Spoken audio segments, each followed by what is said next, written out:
من الشيطان الرجيم بسم الله الرحمن الرحيم وبه نستعين إنه خير ناصر ومعين صلى الله عليك يا رسول الله صلى الله عليك وعلى أولادك المعصومين صلى الله عليك يا أبا عبد الله الحسين وعلى الأرواح التي حلت بفنائك.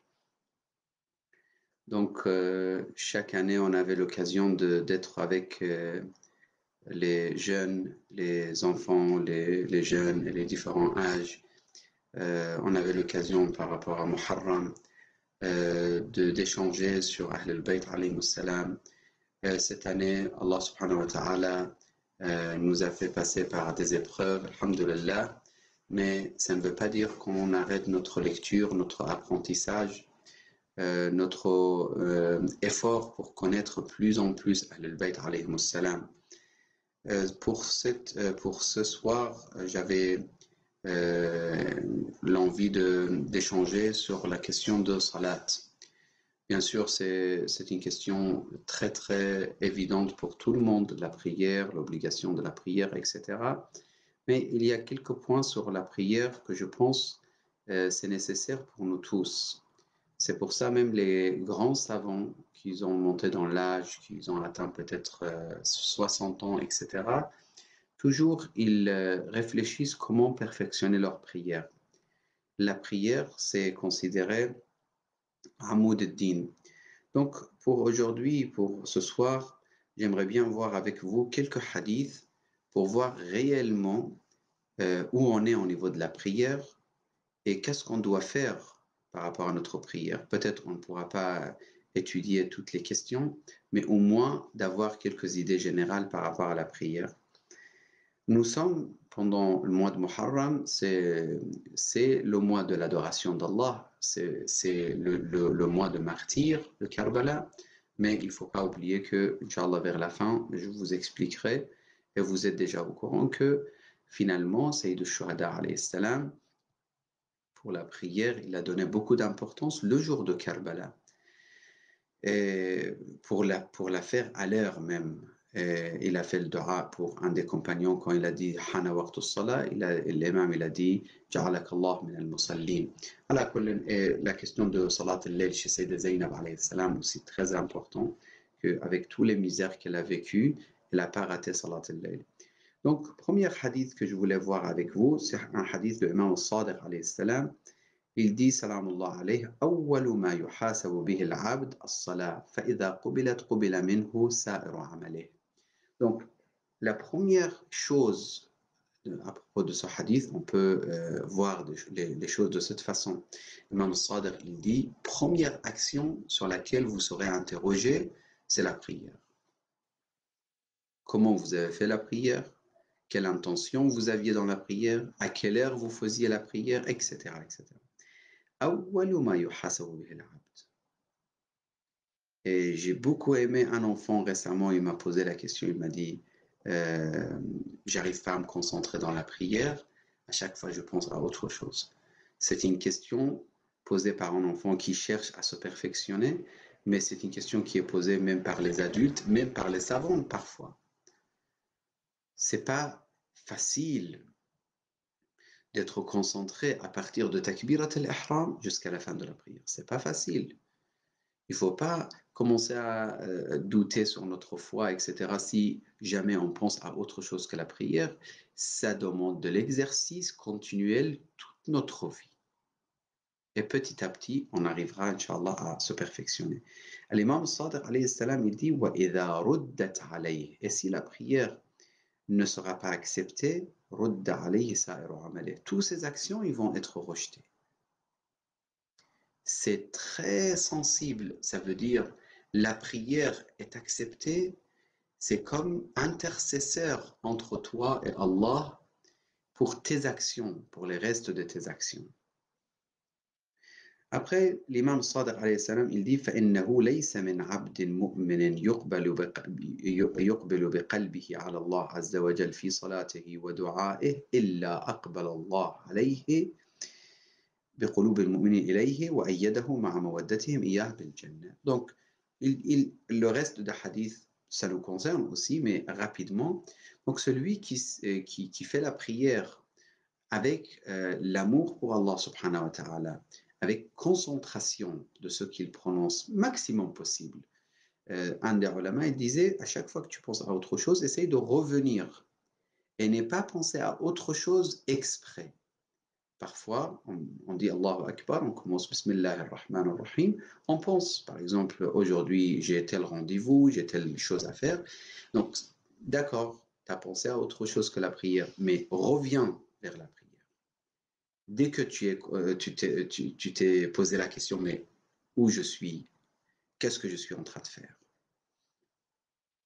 Ne pensez pas, les enfants, si je m'adresse à tout le monde, que ce soit les enfants de 8 ans, 9 ans, 10 ans, ou les gens, les frères ou les sœurs adultes ou assez âgés, etc. Nous tous, on ne pense pas que d'un seul coup, juste avec l'intention d'être concentré dans la prière, ça y est, on va devenir la personne qui ne pense que à la prière pendant la prière. Non. Non, ça demande des efforts énormes. Donc, en échange, Imam Sadiq alayhi salam, il dit, sache que si tu avances vers la prière, tu viens vers Allah subhanahu wa ta'ala pendant ta prière, avec l'intention, avec l'amour, avec méditation, avec sincérité, Allah subhanahu wa ta'ala fait une sorte que les vrais fidèles vont avoir besoin de toi ou ils vont t'aimer. Ça veut dire l'amour des vrais fidèles à ton égard. Ça veut dire les mu'minines, ils vont t'aimer. Et en plus de ça, maqam fil jannah, Allah subhanahu wa ta'ala, il accorde à la personne. Donc, il y a un autre exemple qui est donné. Maintenant, certains posent la question, mais pourquoi plusieurs prières dans la journée? Ça nous embête parfois pour le travail, etc. J'aimerais bien aussi avoir une réflexion par rapport à ça avec vous. Il ne faut pas dire que parce que la prière, la samahallah, la prière par exemple midi ou après-midi, ça m'empêche de travailler ou à l'école, c'est embêtant, c'est gênant, etc. Donc je laisse la prière de Dhuhr et Asr à la maison le soir. Ça, c'est pas possible. Ça, c'est une question qui est posée fréquemment, mais ce n'est pas possible. Donc, c'est très gênant, c'est très grave. Non, toujours on trouvera des solutions. La prière doit être faite à l'heure. Et un des Urafa, il dit, c'est rapporté de Sayyid Ali al-Qadi al-Tabatabai, rahmatullah alayhi, qui est enterré à Najaf, Wadi Salam, il disait, fais la prière à l'heure, et si tu réussis pas, dis ce que tu veux. Ça veut dire, je te promets que tu vas réussir. Réussir quoi exactement? Réussir de se perfectionner, les perfectionnements spirituels pour la personne. Fais ta prière à l'heure. Tu vas me dire, je vais dire peut-être, mais j'arrive pas à me concentrer beaucoup, j'arrive pas à me concentrer pendant toute la prière, c'est pas grave, fais à l'heure et essaye de te concentrer pendant ta prière. Il y a un hadith de l'imam, avant de passer à un autre hadith qui parle justement de l'heure de prière et l'importance de faire la prière à l'heure. Le fait qu'on fait 5 prières par jour, c'est extraordinaire, c'est une pureté spirituelle. Et c'est très beau comment le prophète sallallahu alayhi nous donne un exemple. Nous, aujourd'hui, que ce soit au Canada, en France ou ailleurs, combien de fois par jour on se douche? Quand il fait très chaud, il y a des gens qui vont se doucher 2 fois par jour. Une fois le matin quand ils sortent pour le travail, une fois le soir quand ils retournent de travail. Ça, c'est normalement le maximum. C'est rare de trouver quelqu'un qui se douche plus que 2 fois, même en été. En hiver, parfois, c'est autrement. En tout cas, l'islam, il y a 1400 et quelques, 400 ans et quelques, ça veut dire à peu près plus que 14 siècles, il nous a poussé à se perfectionner, se purifier corporellement et corporellement au niveau du corps et au niveau du cœur. L'islam nous a purifiés, nous a donné des ordres. Par exemple, Ghusl al-Jum'a, à chaque fois on se pose la question, pourquoi autant d'importance pour Ghusl al-Jum'a? Pourquoi autant de ghusl recommandés. Ghusl al-ziyara, ghusl al-tawba, ghusl al-jumu'ah, je sais pas, ghusl laylat kada bin Sha'ban, ghusl laylat kada min Rajab, etc. Tous ces ghusl. Pourquoi l'importance de tous ces ghusl? C'est juste pureté, la pureté corporelle et comment dire, matérielle? Absolument pas. Parce que vous savez, le ghusl, c'est pas, je reviendrai, Inch'Allah, vers notre hadith, mais juste ce point, c'est important. Le ghusl, ce n'est pas une purification matérielle, c'est une adoration. C'est comme le wudu, on ne se lave pas les mains. Le wudu, c'est l'intention qui compte. Ça se lave les mains en faisant le wudu, c'est vrai, mais c'est une adoration, comme le ghusl aussi également. Donc, notre noble prophète sallallahu alayhi, il dit inna mathala as-salat fikum kamathali as-sari wa huwa an-nahru ala babi ahadikum. Imaginez, vous habitez juste à côté d'une rivière et que 5 fois par jour, vous vous lavez dans l'eau pure de ce rivière, par exemple. Il dit يغتسل منه 5 مرات فلم يبق الدرن مع الغسل 5 مرات ولم تبقى الذنوب مع الصلاة 5 مرات. Quel péché va rester si on fait la prière 5 fois par jour et avec la sincérité on dit Iyyaka na'budu wa iyyaka nasta'in. Avec la sincérité on dit Astaghfirullah Rabbi wa as'aluhu at-tawba. On fait l'istighfar, on fait tasbihat, etc. Donc l'exemple de Rasulullah sallallahu alayhi, c'est extraordinaire pour montrer la pureté spirituelle qui est donnée ou accordée à l'homme grâce à la prière 5 fois par jour. 5 prières par jour. Juste entre parenthèses, peut-être vous allez me dire, mais comment on va faire pour la prière si on travaille? Il y a des solutions. Il y a énormément de solutions. Si votre pause, c'est à votre choix, vous dites, moi je prends par exemple de telle heure à telle heure pour pause, vous organisez ça avec votre responsable de travail. Si c'est à l'école, aussi c'est possible. Le moment de manger, ou vous partez à la cantine ou pour pause, etc., vous faites la prière. Même il y a un ami qui habite dans un pays, il m'a dit, c'est impossible pour moi de faire la prière parce que le responsable de la société où je travaille, il m'interdit. Je lui dis, normalement, il n'y a pas de problème, en Europe en tout cas, normalement, alhamdoulilah, il n'y a pas de problème, mais si jamais vous habitez quelque part et que c'est le cas, dans les cas comme ça, vous pouvez même faire la prière dans les lieux, par exemple, de changement des vêtements, etc., ou même autre. Ce n'est pas interdit. Vous pouvez mettre quelque chose par terre, par exemple les parties de handicap, par exemple dans la société, etc. Donc, il y a des solutions. Je ne vais pas détailler. Il y a toujours des solutions pour ne pas rater notre prière. Ce n'est pas possible de dire je fais qada chaque jour. Déjà, il faut faire à l'heure. Maintenant, si on fait 15 minutes en retard, 30 minutes en retard, au moins, on ne fait pas qada. Ça, c'est très négatif pour un homme pieux, que la samahallah, sa prière soit toujours qada.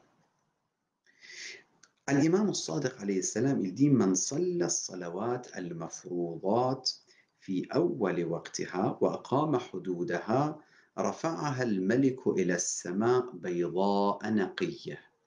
Donc, qu'Allah subhanahu wa ta'ala, بحق أبي عبد الله الحسين, il nous donne, nous, si aujourd'hui et pendant Muharram, on verse des larmes pour Hussein ibn Ali alayhi salam, il ne faut pas oublier que l'imam al-Hussein, quelle importance il donnait à la prière. L'imam al-Sadiq, il dit, c'est lui qui fait la prière obligatoire, fi awwali waqtiha. Et il ne faut pas dire, oh là là, il est gênant, dès qu'il fait adhan, il veut se lever, il veut nous faire prier, etc. Ou notre père, il nous embête à chaque fois, sallaytu, sallaytu, sallaytu. C'est les meilleures des choses que vous pouvez recevoir, les rappels de la prière. Rasulullah, il avait soif d'entendre l'adhan pour prier. Arihna ya Bilal, quand il disait, ça veut dire finalement, fais-nous plaisir au Bilal pour qu'on fasse la prière. L'imam al-Sadiq alayhi salam, il dit Man salla salawat al-mafruḍat fi awwali waqtiha. Donc, pourquoi on est gêné quand notre père il dit T'as prié, mon fils? Ou notre mère il dit T'as prié, ma fille? Pourquoi on est gêné? Au contraire, on doit remercier Allah subhanahu wa ta'ala qui nous a donné des parents qui nous ont poussés à prier. Et récemment, quelqu'un, il m'a raconté ses misères. Il habite avec ses parents. Sa mère, elle l'empêche de prier.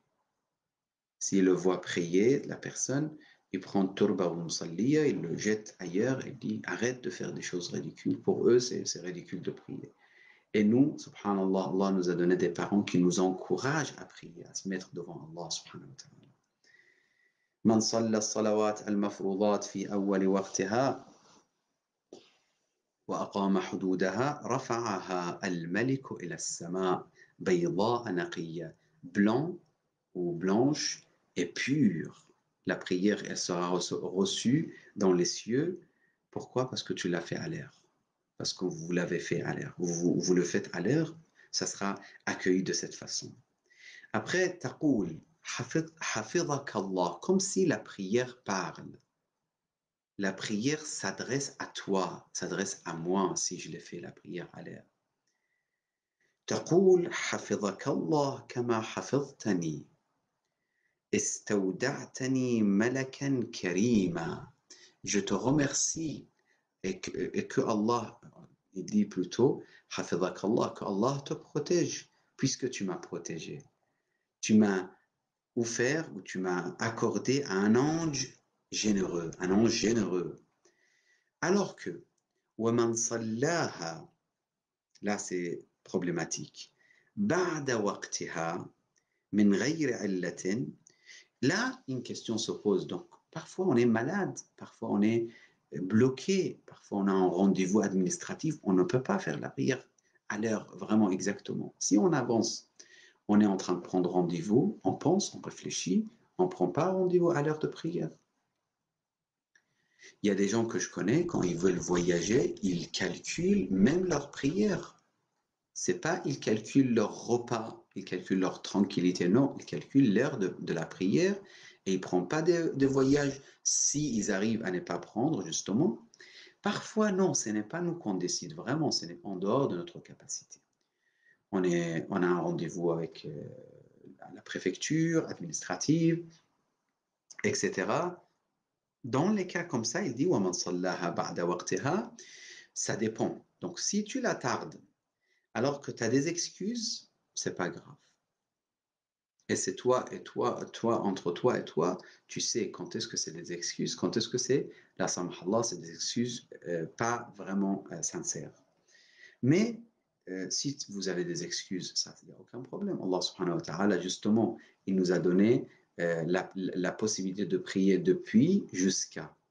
Et là, c'est important très important de remarquer ça aux frères et sœurs, qu'il faut apprendre le temps de chaque prière, c'est de quelle heure de quel temps à quel temps. Par exemple, Fajr, c'est Tulu' al-Fajr jusqu'à Tulu' al-Shams, ça c'est clair. Mais le Dhuhr, ça commence quand? Ça se termine quand? L'Asr, ça commence quand? Ça se termine quand?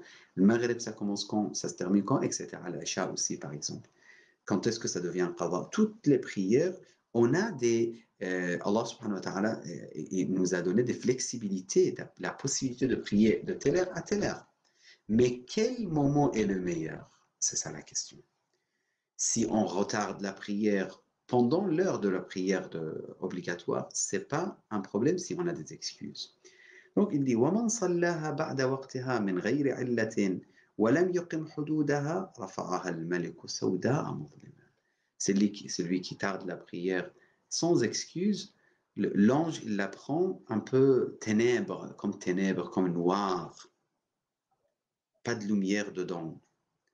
وهي تهتف به ضيعك الله كما ضيعتني. Pourquoi tu m'as fait perdre comme ça? Pourquoi tu m'as perdu comme ça? ولا رعاك الله كما لم ترعني. Ça veut dire il fait dua, la prière, elle s'adresse à la personne en disant pourquoi tu t'es pas occupé de moi, pourquoi tu m'as pas donné une importance dans ta vie. Les meilleures des actions, c'est la prière pour Allah subhanahu wa ta'ala avec la sincérité. Et cette prière, je vais terminer avec ce point, on voit la prière de Imam al-Hussein salamullah alayhi allèrent à Karbala dans les plus difficiles conditions, dans les conditions les plus compliquées. Mais quand même, Abu Abdullah al-Hussein, il fait la prière à l'heure et ses compagnons avec lui. Comme je vous ai dit tout à l'heure, Sayyida Zainab alayhi salam, en étant assis, mais elle fait salat al-layl. Juste la veille de 11e Muharram, ça veut dire le soirée de Ashura, le jour qu'elle a perdu Ahl al-Bayt alayhi salam, salat al-layl, elle l'arrête pas. Donc, comment on peut aimer la prière? Et ça, c'est parmi les questions qui méritent des échanges complètement indépendamment pour cette question, mais rapidement pour les sœurs et les frères. Si on essaye d'aimer la prière petit à petit et on commence à aimer la prière, ça ne sera plus gênant du tout. Ce ne sera jamais gênant de se lever pour la prière.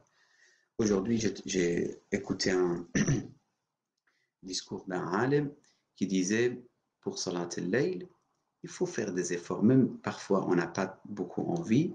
On se réveille pour Shafa' ou Watir, 2 rak'a Shafa', 1 rak'a Watir, c'est bien. Mais pour les prières obligatoires, il ne faut pas se lever avec fatigue. Vous savez, les hypocrites, parmi les signes de l'hypocrisie, c'est ils se lèvent pour la prière, wahum kusala. Ça veut dire en étant paresseux. Ils n'ont pas envie de la prière. Et là, c'est une question que peut-être une autre soirée on parlera, mais juste rapidement. On essaye de comprendre l'essence de choses qu'on prononce dans la prière pour aimer la prière. Quand vous vous adressez à Allah, vous dites Iyyaka na'budu, on n'adore que toi. Wa iyyaka nasta'in, on prend soutien et aide que de toi. Et vous le dites avec la compréhension de la signification de ce propos. Là, vous allez sentir que, en fait, finalement, la habiba illallah. Il n'y a que lui qui mérite tout notre amour et notre cœur et notre vie, etc., etc. Donc la prière, petit à petit, devient quelque chose touchant, riche, et on essaie de vivre avec la signification de la prière à partir de Alhamdulillah Rabbil Alamin jusqu'à Salam, Al-Tashahhud et Al-Salam. En tout cas, qu'Allah subhanahu wa ta'ala, bihaqq Abi Abdullah al-Hussein, qui nous a fait comprendre à Karbala quelle importance il avait pour la prière et quel dua il a fait pour le compagnon qu'il a dit Ya Aba Abdullah, c'est l'heure de prière, et l'imam il a dit qu'Allah te rend parmi les gens de la prière.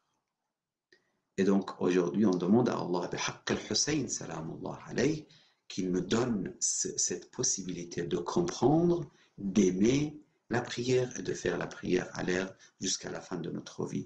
Surtout, je termine avec cette phrase, les jeunes, si vous vous habituez dès maintenant à faire la prière à l'heure, vous n'aurez pas de complications quand vous montez dans l'âge. Si vous ne faites pas ça aujourd'hui, ça peut être très difficile à s'habituer. أقول قولي هذا وأستغفر الله لي ولكم. السلام على الحسين وعلى علي بن الحسين وعلى أولاد الحسين وعلى أصحاب الحسين وصلى الله على سيد الأنام محمد المصطفى وآله الطيبين الطاهرين.